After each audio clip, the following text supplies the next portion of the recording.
बिस्मिल्लाहिर्रहमानिर्रहीम। अस्सलाम वालेकुम डियर स्टूडेंट। आज हम देखेंगे basic structure of C programming. हर एक प्रोग्रामिंग का एक स्ट्रक्चर होता है जो हम आज देखेंगे। वो सी प्रोग्रामिंग के स्ट्रक्चर को देखेंगे। सबसे पहले उसमें होता है प्री प्रोसेसर डायरेक्टिव, दूसरा नंबर पे हमारे पास होता है मेन फंक्शन, और तीसरे नंबर पे हमारे पास बॉडी होती है या स्टेटमेंट एंड एक्सप्रेशन होता है। प्री प्रोसेसर डायरेक्टिव के वर्ड से भी आप लोगों को पता चलता है कि प्री मीन पहले, प्रोसेसर मीन सोर्स कोड को प्रोसेस करने से पहले, प्रोसेस करना, डायरेक्टिव इंस्ट्रक्शन को कहते हैं। अब इसका मकसद ये है कि ये एक इंस्ट्रक्शंस होता है कंपाइलर को। ये जो प्री प्रोसेसर डायरेक्टिव होता है ना, ये इंस्ट्रक्शंस होते हैं कंपाइलर को। कंपाइलर मीन कि आप जो भी एडिटर यूज़ कर रहे हैं, कोड ब्लॉक यूज़ कर रहे हैं या विजुअल स्टूडियो यूज़ कर रहे हैं, उसमें वहाँ पे एक कंपाइलर होता है जो आपका सोर्स कोड कंपाइल कर लेता है ऑब्जेक्ट कोड में। तो वो कंपाइलर के लिए जो प्री प्रोसेसर है, वो कंपाइलर के लिए इंस्ट्रक्शंस होते हैं कि आपने ये जो काम है ये कंपाइलेशन से पहले करना है। वो कौन सा काम है वो मैं बताऊंगा कि वो कौन सा ऐसा स्पेसिफिक काम है। They usually include library. वो यही काम है कि वो आपने जो, अगर आपने लिखा होगा नीचे, ये आपको नज़र आ रहा है कि हेडर फाइल जिसको हम कहते हैं, हैश इंक्लूड। हैश का मकसद प्री प्रोसेसर डायरेक्टिव है, इंक्लूड का मीन शामिल किया जाए। stdio.h ये एक लाइब्रेरी है, ये एक लाइब्रेरी है। इसका मकसद ये है कि हमारे जो नीचे प्रोग्राम, जो भी हम जिस चीज़ के बारे में प्रोग्राम लिख रहे हैं, उनके इनपुट और आउटपुट समेत जो भी इंफॉर्मेशन है वो किस में स्टोर होगा, वो studio.h में। लेकिन प्री प्रोसेसर डायरेक्टिव हमारे पास एक इंस्ट्रक्शंस होते हैं कंपाइलर के लिए जो बिफोर कंपाइलर मीन कंपाइलेशन से पहले एक ख़ास किस्म के टास्क सर अंजाम दे। वो कौन सा? वो ये कि इंक्लूड किया जाए मेरा std लाइब्रेरी किसमें, मेरे प्रोग्राम में। इसको हम क्या कहते हैं? Pre processor directive. अब हमारे पास आती है main function. Main function pre processor directive के बाद जो हमारे पास नंबर आता है वो मेन फंक्शन का आता है। मेन फंक्शन वो फंक्शन होता है जहाँ से हमारा प्रोग्राम एग्जीक्यूट होना स्टार्ट हो जाता है। प्री प्रोसेसर डायरेक्टिव जो होता है उसका सिर्फ, इसको कंपाइलर इग्नोर कर लेता है। कंपाइलर इसका जो काम होता है ना, वो कंपाइलर कर लेता है, वो इंक्लूड कर लेता है लाइब्रेरी, और बाकी जो मेन फंक्शन है यहाँ से हमारा प्रोग्राम एग्जीक्यूट होता है।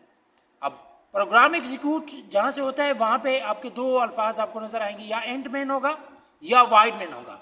इन दोनों में से एक अल्फाज लिखा होगा, एक वर्ड लिखा होगा, या एंड मेन या वाइड मेन। अब इनके बाद जो हमारा मेन चीज़ है वो बॉडी है। मेन चीज़ बॉडी है, मीन जिसके अंदर आप अपना प्रोग्राम लिखते हैं, आप अपने इंस्ट्रक्शंस लिखते हैं, जो जिस चीज़ के लिए आप प्रोग्राम लिखना चाहते हैं, तो वो यहाँ पे बॉडी में लिखते हैं। बॉडी वो चीज़ है जो ऑपरेशन आप करना चाहते हैं कंप्यूटर से, वो यहाँ पे आप लिख सकते हैं। अब इनपुट और आउटपुट फंक्शन होता है। Function to take input from the user and display output. ये प्री प्रोसेसर डायरेक्टिव भी, प्री प्रोसेसर डायरेक्टिव के अंदर जब लाइब्रेरी ऐड होती है ना, तो वो उनके इन्फॉर्मेशन, इनपुट और आउटपुट इन्फॉर्मेशन किस में स्टोर होता है? उस लाइब्रेरी में स्टोर होते हैं। अब function to take input from the user and display output. Input और आउटपुट का ये काम है कि कीबोर्ड से या कंप्यूटर से या यूज़र से डेटा ले ले और यूज़र को डिस्प्ले करे। कमेंट्स क्या होता है? कमेंट्स जो होता है हम यूज़ करते हैं कोड को एक्सप्लेन करने के लिए, और कमेंट्स जो होता है वो कंपाइलर रीड नहीं करता। इसको हम क्या कहते हैं? Basic structure of program. अब हम थोड़ा एडिटर की तरफ जाते हैं, कोड ब्लॉक की तरफ। मैं एक न्यू प्रोजेक्ट कैलकुलेट बनाऊंगा।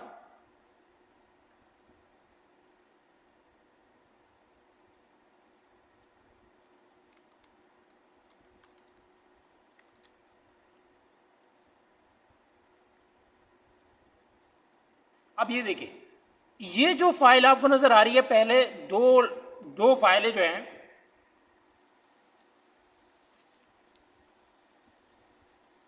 ये जो फाइलें आपको नजर आ रही हैं,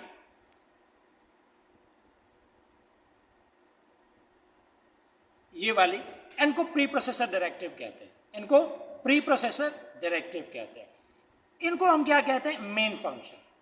ये जो प्री प्रोसेसर डायरेक्टिव है, कंपाइलर इनको इग्नोर करता है ड्यूरिंग कंपाइलेशन। जब आपका कोई प्रोग्राम कंपाइल हो रहा होता है, तो कंपाइलर इस चीज़ को इग्नोर कर लेता है। कंपाइलर का जो काम होता है, प्री प्रोसेसर डायरेक्टिव का जो काम होता है वो सिर्फ और सिर्फ यहाँ तक होता है।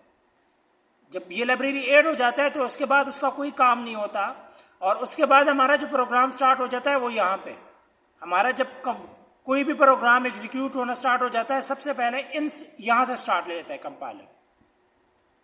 ये हमारे पास मेन फंक्शन हो गया, और इसके बाद ये हमारे पास बॉडी है प्रोग्राम की।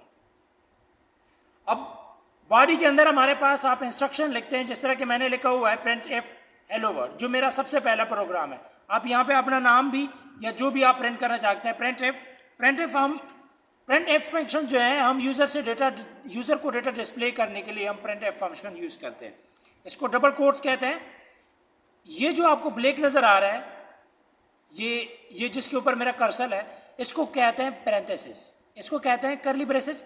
और ये डबल डॉट्स जो नज़र आ रहे हैं, मैं अब दोबारा इसको रिमूव कर दोबारा लिख देता हूँ, इसको कहते हैं डबल कोट्स। अब डबल कोट्स के अंदर आप जो भी चीज़ लिखते हैं तो वो एज इट इज़ यूज़र को उसी तरह शो होगा। मीन कि अगर उसमें स्पेलिंग मिस्टेक भी हो तो नो इशू। आज के लिए ये काफ़ी है, इंशाल्लाह नेक्स्ट देखेंगे।